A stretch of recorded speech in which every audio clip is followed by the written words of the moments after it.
மாணவ மாணவியர் அனைவருக்கும் வணக்கம். இந்த காணொளி பதிவில் நாம் 11ஆம் வகுப்பு இயற்பியல் பாடத்தில் நெடுவினா 3ல கிடைத்தல இயக்கத்துக்கு உண்டான ஆன்சர் தான் பார்க்க போறோம்.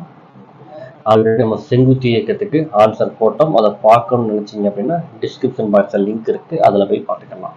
சரிங்களா? இப்போ இதுல என்ன எடுத்திருக்கோம் அப்படின்னா, ஒரு டேபிள், ஒரு மேஜை ஒன்று எடுத்திருக்கோம். மேஜையில 2 பொருள் எடுத்திருக்கோம். சரிங்களா? அதாவது M1 M2 அப்படிங்கிற 2 நிறையுடைய பொருள் இருக்கு. இதை எதுல அப்படின்னா ஒரு கப்பி ஒன்று வழியா என்ன செஞ்சிருக்காங்க அப்படின்னா 2ஐயும் என்ன செஞ்சிருக்காங்க அப்படின்னா தொங்க விட்டுருக்காங்க. சரிங்களா? இதுல எந்த விதமான உராய்வு எதுவுமே என்ன அப்படின்னா இல்ல. ஃபர்ஸ்ட் நம்ம M2ல என்னென்ன விசைகள் செயல்படுது அப்படிங்கிற விஷயம் நமக்கு தெரியணும். சரிங்களா? இப்ப M2ல பாத்தீங்க அப்படின்னா எப்பவுமே ஒரு பொருள் தொட்டு கொண்டு இருக்கு, ஏதாவது ஒரு பரப்புல தொட்டுக்கிட்டு இருக்கு அப்படின்னா அதுல கண்டிப்பா என்ன விசை செயல்படும் அப்படின்னா அதுல ஒரு செங்குத்து விசை என்ன செய்யும் அப்படின்னா செயல்படும். அப்ப செங்குத்து விசை, இந்த ஒரு M2ங்கிற பொருளை ஒரு புள்ளியா வச்சோம் அப்படின்னா செங்குத்து விசை, ஒரு பொருள் பரப்ப தொட்டுக்கிட்டு இருந்தாலே செங்குத்து செயல்படும். இப்ப செங்குத்து விசை எங்க நோக்கி செயல்படும் அப்படின்னா மேல் நோக்கி செயல்படும். ஸோ அதை என்னது அப்படின்னா N அப்படின்னு வச்சுக்கலாம். அடுத்ததா எப்பவுமே புவியீர்ப்பு விசை எங்க நோக்கி தான் செயல்படும் அப்படின்னா கீழ் நோக்கி தான் என்ன செய்யும் அப்படின்னா செயல்படும். ஸோ கீழ் நோக்கி செயல்படக்கூடிய புவியீர்ப்பு விசையை நம்ம என்ன வைப்போம் அப்படின்னா M2G அப்படின்னு வைப்போம். இதுல இழுவிசை எந்த டைரக்ஷன்ல செயல்படுது அப்படின்னா கிடைத்தளத்துல என்ன செய்யுது அப்படின்னா செயல்படுது. ஸோ நம்ம எக்ஸ் ஆக்சிஸ்ல என்ன போடுவோம் அப்படின்னா அதனுடைய இழுவிசை என்ன செய்யும் அப்படின்னா போடுவோம். அதை என்ன வச்சிருக்கோம் அப்படின்னா T அப்படின்னு வச்சிருப்போம். இந்த பாயிண்ட தான் நம்ம புக்கில் இந்த இடத்துல என்ன செஞ்சிருப்பாங்க அப்படின்னா கொடுத்துருப்பாங்க. நீங்க கொஸ்டின் எழுதும்போது இந்த பாயிண்டை நீங்க கட்டாயமா என்ன செய்யணும் அப்படின்னா எழுதணும். அடுத்ததா M1 அப்படிங்கிற பொருள் மேல செயல்படக்கூடிய விசை நமக்கு சொல்லியிருக்காங்க. சரிங்களா? இப்ப பாருங்க, இதான் M1 அப்படிங்கிற பொருள்ல, இந்த பொருள்ல புவியீர்ப்பு விசை எங்க நோக்கி செயல்படுது அப்படின்னா கீழ் நோக்கி என்ன செஞ்சது அப்படின்னா செயல்படுது. தென் இழுவிசை எங்க நோக்கி செயல்படுது அப்படின்னா மேல் நோக்கி எங்குது அப்படின்னா செயல்படுது. இதனுடைய முடுக்கம் M1 அப்படிங்கிற பொருளின் முடுக்கம் எங்க இருக்கு அப்படின்னா வெயிட் அதிகம் அப்படிங்கிறதுனால இதை கீழ் நோக்கி செயல்படுற மாதிரி ஆரோ மார்க் போட்டிருக்காங்க. இதையும் நம்ம ஃபர்ஸ்ட் என்ன செஞ்சுக்கணும் அப்படின்னா எடுத்து எழுதிக்கணும். நம்ம சமன்பாடு ஃப்ரேம் பண்ணும்போது எதை வச்சுதான் சமன்பாடு ஃப்ரேம் பண்ணுவோம் அப்படின்னா இந்த ஃப்ரீ பாடி டயக்ராம் வச்சுதான் சமன்பாடை நம்ம மேக் பண்ணுவோம். வாங்க இப்ப சமன்பாடு பார்க்கலாம். M1 நிறைக்கு நம்ம நியூட்டனோட 2ஆம் விதி என்ன செய்ய போறோம் அப்படின்னா நம்ம அப்ளை பண்ண போறோம். நியூட்டனோட 2ஆம் விதி நமக்கு தெரியும், F=ma. அப்ப இந்த M1 பொருள்ல என்னென்ன விசை செயல்படுதுன்னு பார்க்க போறோம். மேல் நோக்கி செயல்படுறது என்ன விசை செயல்படுது அப்படின்னா இழு விசை செயல்படுது. அது எந்த அச்சுல செயல்படுதுன்னு பாருங்க, Y அச்சுல செயல்படுது. இப்போ மேல் நோக்கி செயல்படக்கூடிய விசை இழு விசை, Y அச்சு மேல் நோக்கி அப்படின்னா என்ன கேப், J கேப் பிளஸ். அடுத்து என்ன விசை செயல்படுது, கீழ் நோக்கிய விசை புவியீர்ப்பு விசை, புவியீர்ப்பு முடுக்கம் செயல்படுது. அது என்னது அப்படின்னா M1G. இது எங்க நோக்கி செயல்படுது அப்படின்னா கீழ் நோக்கி செயல்படுது. அப்ப கீழ் நோக்கி அப்படின்னா Y அச்சுல என்ன வரும் அப்படின்னா மைனஸ் வரும்.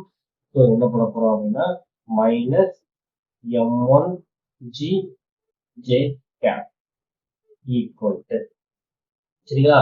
இதனுடைய முடுக்கம் M1ங்கிற பொருளை எங்க நோக்கி முடுக்கம் செயல்படுறதா காமிச்சிட்டாங்க, கீழ் நோக்கி செயல்படுறதா காமிச்சிட்டாங்க. இப்ப கீழ் நோக்கி செயல்பட்டாலே என்னது அப்படின்னா மைனஸ் தான். சோ அதை நம்ம எப்படி எழுத போறோம் அப்படின்னா மைனஸ் M1A என்னது அப்படின்னா J கேப். இப்ப என்ன செய்ய போறோம், அப்ப அதனுடைய கூறுகள் நம்ம ஒப்பிட போறோம். ஒப்பிடும்போது இந்த J கேப் எல்லாம் என்ன அப்படின்னா கேன்சல் ஆயிடும். அப்ப மிச்சம் என்ன போட்டீங்கன்னா T minus M1G equal to minus M1A. இப்போ M1ங்கிறத நியூட்டன் 2ஆம் விதியில அப்ளை பண்ணிட்டோம். இப்போ என்ன பார்க்க போறோம் அப்படின்னா M2 நிறையுடைய பொருளை நியூட்டனோட 2ஆம் விதியில என்ன செய்ய போறோம் அப்படின்னா அப்ளை பண்ணி போறோம். என்ன பொருள் அப்படின்னா M2ங்கிற பொருள். சரிங்களா? இதுல மொத்தம் நமக்கு 2 அச்சு இருக்கு, Y அச்சு இருக்கு, X அச்சு இருக்கு. ஸோ ஃபர்ஸ்ட் எதை செய்ய போறோம் அப்படின்னா X அச்சுல உள்ளதை செய்ய போறோம். X அச்சுல அப்ப நமக்கு என்ன விசை இருக்கு அப்படின்னா டென்ஷன் ஃபோர்ஸ், அதாவது இழு விசை இருக்கு. இப்ப X அச்சு அப்படின்னா என்ன பண்ணுவோம் அப்படின்னா I தான் என்ன செய்வோம் என்ன பண்ணுவோம். அப்ப இழு விசை, அப்போ TI ஈக்குவல் டு இருக்கிற 2ஆம் விதி தானே, பொருள் என்னது M2 தானே, அப்போ M2A. இது எந்த அச்சுல தான், X அச்சுல தான். ஸோ என்ன போட்டிருக்கோம் அப்படின்னா நம்ம இந்த இடத்துல I கேப் போட்டிருக்கோம். இதுல என்ன செய்வோம், இருபுறமும் கூறுகளை ஒப்பிடுவோம். இருபுறமும் கூறுகளை ஒப்பிட்டோம்னா என்ன கேன்சல் ஆயிரும் அப்படின்னா I கேன்சல் ஆயிரும். அப்ப என்ன வரும் அப்படின்னா நமக்கு T = M2A அப்படின்னு வரும். இதை நம்ம மேல உள்ளதை நம்ம சமன்பாடு 1ன்னு வச்சுக்கோங்க. இப்ப நம்ம கண்டுபிடிச்சத சமன்பாடு 2ன்னு வச்சுக்கோங்க. XH போட்டோமா, இப்ப என்ன பார்க்க போறோம் அப்படின்னா YHல என்ன செய்ய போறோம் அப்படின்னா பார்க்க போறோம். YHல எந்த விதமான முடுக்கம் எதுவுமே என்னது அப்படின்னா இல்ல. அதனால முடுக்கத்தை நம்ம என்ன பண்ணுவோம் அப்படின்னா நம்ம 0ன்னு எடுத்துப்போம். எந்த விதி அப்ளை பண்ண போறோம், நீட்டோட 2ஆம் விதி அப்ளை பண்ண போறோம். நீட்டோட 2ஆம் விதி என்னது, F = ma. அப்போ YHல என்னென்ன விசை செயல்படுதுன்னு பாருங்க. செங்குத்து விசை நெட் ஃபோர்ஸ் செயல்படுது. எங்க நோக்கி செயல்படுது, மேல் நோக்கி செயல்படுது. ஸோ என்ன பண்ண போறீங்க, நெட் ஃபோர்ஸ் மேல் நோக்கி செயல்பட்டாலும் என்னதான் YH தான். ஸோ என்ன கேப் அப்படின்னா J கேப். அடுத்தது பாருங்க, புவியீர்ப்பு விசை எங்க நோக்கி செயல்படுது, கீழ் நோக்கி செயல்படுது. ஸோ என்ன பண்ணுவோம், மைனஸ். ஏன் மைனஸ், கீழ் நோக்கி அப்படிங்கிறதால மைனஸ் M2G என்ன கேப் J கேப். இதுல முடுக்கம் இல்ல. ஸோ முடுக்கத்துக்கு 0 போடுவோம். 0வை எம்ஐ பெருக்கிறீங்க அப்படின்னா நம்ம பண்ணுங்க அப்படின்னா 0 தான். ஓகேங்களா. அடுத்த ஸ்டெப்ல வழக்கம் போல ரெண்டு பக்கம் என்ன செய்வோம் அப்படின்னா கூறுகளை ஒப்பிடுவோம். கூறுகளை ஒப்பிட்டோம் அப்படின்னா என்னது கேன்சல் ஆயிரும்பா, இந்த J என்ன அப்படின்னா கேன்சல் ஆயிரும். மிச்சம் நமக்கு என்ன வரும் பாருங்க, N - M2G = 0ன்னு வரும். இந்த மைனஸ் இன்டு கொண்டு நமக்கு என்ன வரும் அப்படின்னா பிளஸ்ஸா மாறும். அப்ப என்ன வரும், N = M2G மாறும். இதை நம்ம சமன்பாடு 3 செஞ்சுக்கலாம் அப்படின்னா வச்சுக்கலாம். அடுத்த ஸ்டெப்ல என்ன செய்ய போறோம் அப்படின்னா சமன்பாடு 2 பாருங்க. நமக்கு என்ன இருக்கு, நமக்கு டென்ஷன் ஃபோர்ஸ் இழுவிசை நமக்கு என்ன இருக்கு.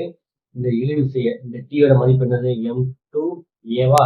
இதை கொண்டு போய் சமன்பாடு 1ல இருக்கக்கூடிய இந்த டீக்கு பதிலா இந்த மதிப்பை நினைச்சு போறோம் அப்ளை பண்ண போறோம். அப்ப சமன்பாடு 2ஐ சமன்பாடு 1ல் பிரதியிட. சரிங்களா, பிரதியிடமாப்பா என்ன பிரதியிட போறோம், டீயோட மதிப்பை சமன்பாடு 1ல நாம பிரதியிட போறோம். பிரதியிடலாமாப்பா. ஒரு சமன்பாடு 1, 2 தெரியல அப்படிங்கிறதுக்காக மேல இங்க ஒரு வெளியே வச்சுக்கேன். சமன்பாடு 1ல இருக்கக்கூடிய இந்த டீக்கு பதிலா சமன்பாடு 2ல இருக்கிற இதை நினைச்சு போறோம் பிரதியிட போறோம். இப்ப என்ன ஒரு நமக்கு M2A - M1G = -M1A. இப்ப என்ன செய்ய போறோம் அப்படின்னா A1 ஒரு பக்கம் வச்சு போறோம். ஸோ இங்க மைனஸா இருக்குது, இந்த பக்கம் வரும்போது எதா மாறும் அப்படின்னா பிளஸ்ஸா மாறும். என்ன வரும் அப்படின்னா M1A பிளஸ் இங்க அப்படியே என்ன இருக்கு M2A அங்கேதான் இருக்கு = இந்த மைனஸ் M1G இந்த பக்கம் போகும்போது எதா மாறும் அப்படின்னா பிளஸ் M1G மாறிடும். இப்ப என்ன வரும் M1G. இப்ப இந்த ரெண்டு டேர்ம்லையும் பாருங்க, இந்த A அப்படிங்கிறது நமக்கு காமனா இருக்கு. ஸோ A பொதுவா வெளியெடுத்துங்க. எடுத்தாச்சு அப்படின்னா மிச்சம் இங்க என்ன இருக்கும், நமக்கு M1 இருக்கும் பிளஸ் இந்த மிச்சம் நமக்கு என்ன இருக்கும், M2 இருக்கும் = M1G. அடுத்த ஸ்டெப் நமக்கு என்ன வேணும் அப்படின்னா ஏனுடைய மதிப்பு மட்டும் வேணும். ஸோ ஏவை மட்டும் இந்த பக்கம் வச்சுட்டு இங்கிட்டு பெருக்கலா இருக்கிறது இந்த பக்கத்துக்கு போகும்போது இடம் மாறும் அப்படின்னா வகுத்தலா என்ன செய்யும் அப்படின்னா மாறும். So A = M1G/M1 + M2. சரிங்களா. இப்ப நம்ம என்ன கண்டுபிடிச்சிட்டோம் அப்படின்னா நம்ம A நம்ம கண்டுபிடிச்சிட்டோம். சரிங்களா. இந்த G உள்ளுக்கும் எழுதலாம், இல்ல பிராக்கெட் போட்டு நம்ம வெளியே எழுதலாம், தப்பு கிடையாது. இது நமக்கு சமன்பாடு 4. அடுத்த ஸ்டெப்ல இந்த சமன்பாடு 4 எதுல பிரதியிட போறோம் அப்படின்னா சமன்பாடு 2ல பிரதியிட போறோம். அதாவது 2ல இருக்குது அந்த ஏக்கு பதிலா இந்த ஏயோட மதிப்பை எழுதி போறோம் அப்படின்னா பிரதியிட்டோம் அப்படின்னா நமக்கு என்ன கிடைச்சிரும் அப்படின்னா நமக்கு டென்ஷன் ஃபோர்ஸ் நமக்கு கிடைச்சிரும். இப்ப பாருங்க T = இங்க என்ன பாருக்கு M2 தானே, எழுதிக்கோங்க M2 A தானே. ஏக்கு பதிலாக இந்த மதிப்பை நம்ம என்ன செய்ய போறோம் அப்படின்னா பிரதியிட போறோம். பிராக்கெட் போட்டுக்கோங்க M1G/M1 + M2. சரிங்களா. இதை ரீஅரேஞ்ச் பண்ணி எழுதிக்கலாமா, எப்படி எழுதிக்கலாம் அப்படின்னா T = M1க்கு அடுத்து M2 எழுதுங்க /M1 பிளஸ் m2 இன்ட்டு அவ்வளவுதான். இப்போ நம்ம என்ன கண்டுபிடிச்சிட்டோம் அப்படின்னா கிடைத்தளத்துக்கு நம்ம கண்டுபிடிக்க சொன்னாங்க, நம்ம என்ன செஞ்சிட்டோம் அப்படின்னா கண்டுபிடிச்சிட்டோம். Thank you for watching, students.